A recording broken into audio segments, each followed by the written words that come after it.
Dans ce document exceptionnel, vous allez voir pour la première fois des mercenaires à l'œuvre en Côte d'Ivoire. Cet hélicoptère russe qui a décollé de l'aéroport de Daloa est piloté par des Bulgares. À son bord, 2 tonnes d'armes et de munitions destinées aux forces armées nationales de Côte d'Ivoire, l'armée fidèle au président Gbagbo.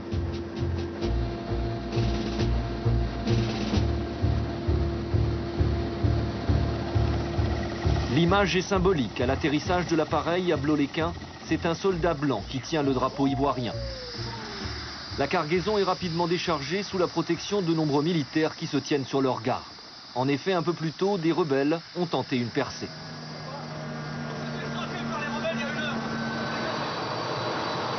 Le chaudron de Blot-les-Quins, comme on l'appelle à l'état-major, est tenu par 300 militaires ivoiriens, encadrés et commandés par une vingtaine de mercenaires de plusieurs nationalités.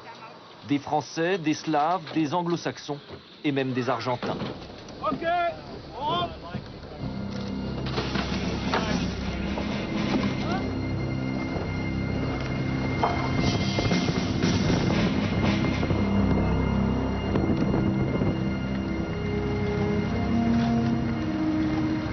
Parmi ces hommes, un Anglais, Jim, amicalement surnommé Oncle Jim par les Ivoiriens.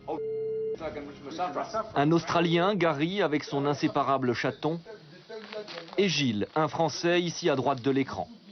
Ce sont tous des professionnels de la guerre, surentraînés et habitués au théâtre d'opérations africains.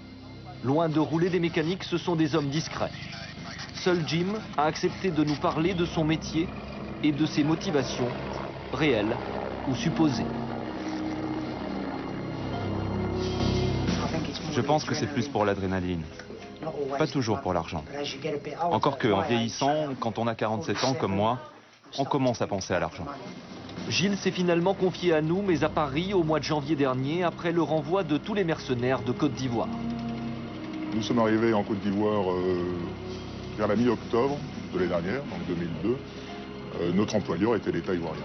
Nous étions au début une trentaine. Rapidement, certains nous ont laissés parce que les conditions qu'ils ont trouvées sur place n'étaient pas celles avec lesquelles ils s'attendaient. Il s'agissait de mener des missions de combat alors que certaines personnes ne s'attendaient pas à ce que la situation soit si dure. Il faut dire qu'à Blot-les-Quins, position cernée par les rebelles, les accrochages étaient quasiment quotidiens. De jour comme de nuit. Il est 5 h du matin, ces soldats, pas comme les autres, se racontent leurs faits d'armes autour d'un feu de camp. Brusquement, des tirs d'armes automatiques retentissent dans la nuit. Là, c'est eux.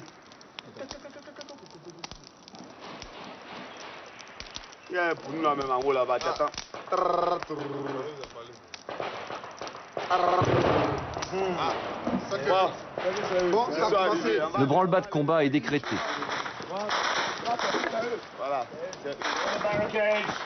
Calmement, Gary, avec un flegme très britannique, se lève et donne les premiers ordres.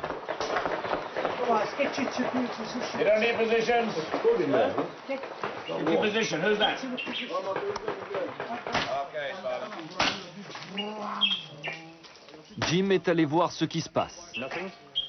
Apparemment, rien de bien sérieux. Repos, du calme. Une fausse alerte. Il faut bien avouer que ces hommes en ont vu d'autres. En tout cas, pas de quoi émouvoir Gary qui pense avant tout à son café du matin.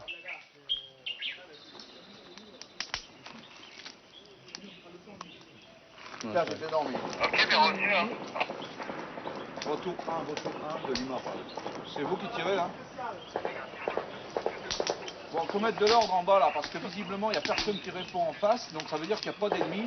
C'est pas la peine de gaspiller les munitions pour rien. Bien pris, parlez. C'est le réveil matinal.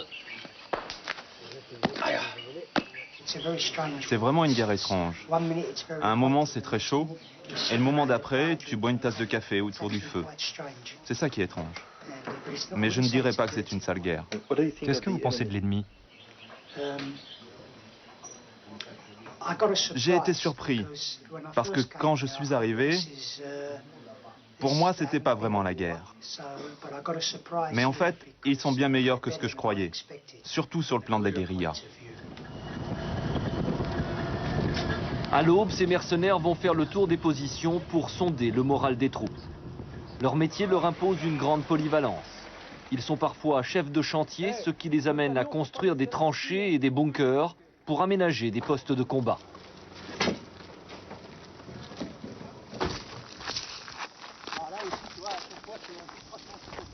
Et là, ils sont venus à 20 mètres. Non, là, il faut refaire le poste de combat pour une bouche. Là, ici, là. Non, mais là, il est bon, celui-là, il faut le démonter, là. C'est celui-là, il faut refaire. Tu vois. Ah oui, on peut refaire. À d'autres moments, ils essayent de motiver des soldats ivoiriens indolents, voire déconcentrés.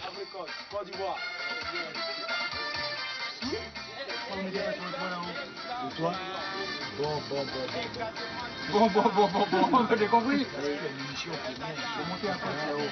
Vous faites des sacs de sable, vous montez un poste avec une pièce. Vous laissez attendre votre poste, vous mettez sur le toit, une personne qui brille. C'est pas pour nous comme position.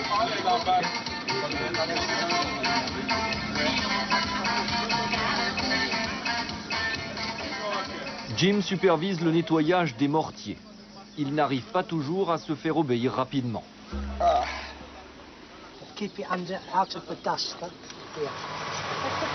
Ils ont posé le mortier ici, mais comme il est réglé à 500 mètres, ils vont tirer sur les arbres.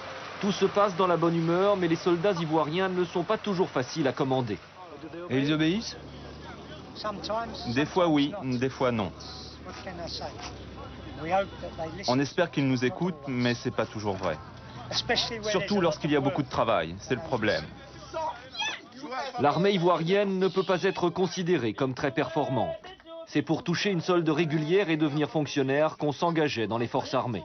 Résultat, sur les 18 000 hommes officiellement enregistrés par le ministère de la Défense, quelques centaines à peine sont réellement opérationnels et à même d'être envoyés au front. Les observateurs éclairés sont unanimes.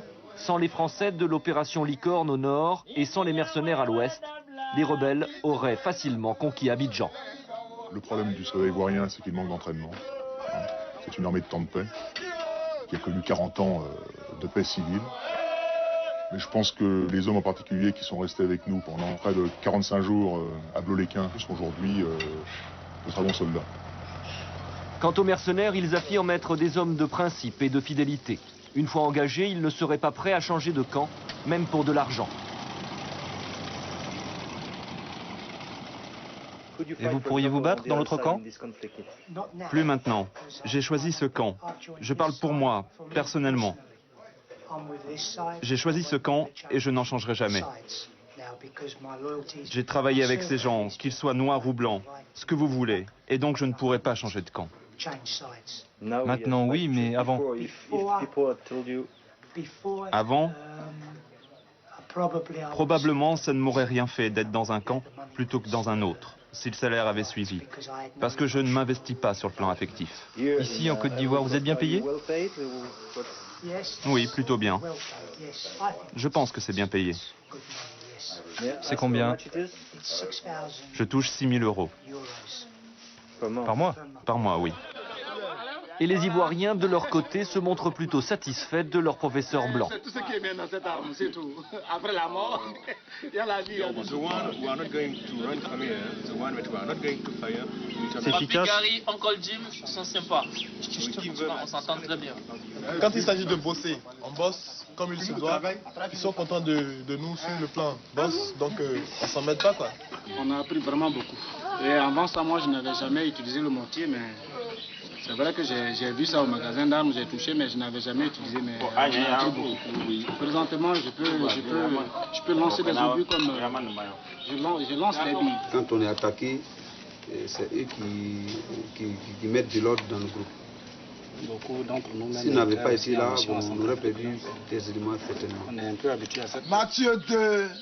Pour mettre toutes les chances de leur côté, les soldats ivoiriens très croyants s'en remettent aussi à la Bible et à Dieu. Puis il les envoyait à Bethléem en disant, allez, prenez des informations exactes. Jim, lui, sait bien que les prières n'auront aucun effet s'ils tombaient entre les mains des rebelles. Parole du Seigneur. Nous rendons grâce à Dieu. Amen. Yo les gars. Bonjour à tous. Oui, ils nous mutileraient s'ils nous attrapaient. C'est pour ça qu'on fait des blagues à propos de nos tatouages. Ici, la plupart des mecs sont tatoués. Donc on vaut plus cher pour les Libériens d'en face. Parce qu'on est des œuvres d'art en quelque sorte. En fait, les rebelles n'auront jamais la peau de Jim. En effet, lors de sa visite à Abidjan le 4 janvier dernier, Dominique de Villepin a mis un terme à l'aventure des mercenaires en Côte d'Ivoire. Il a exigé et obtenu leur renvoi du président Gbagbo.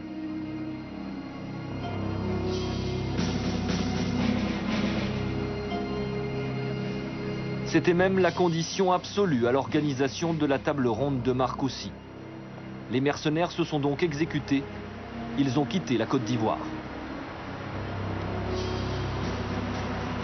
Cela permet essentiellement à la France de réduire le peu de forces qui restaient dans l'armée ivoirienne, en particulier de se débarrasser des unités qui opéraient à l'ouest ivoirien, qui était la nôtre essentiellement, et ainsi de réduire aujourd'hui la Côte d'Ivoire en protectorat français.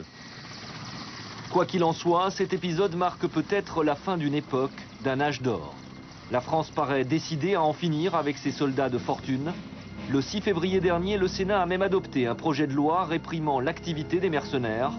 Si le texte était définitivement voté, les contrevenants encourraient une peine de 5 ans de prison. La France ayant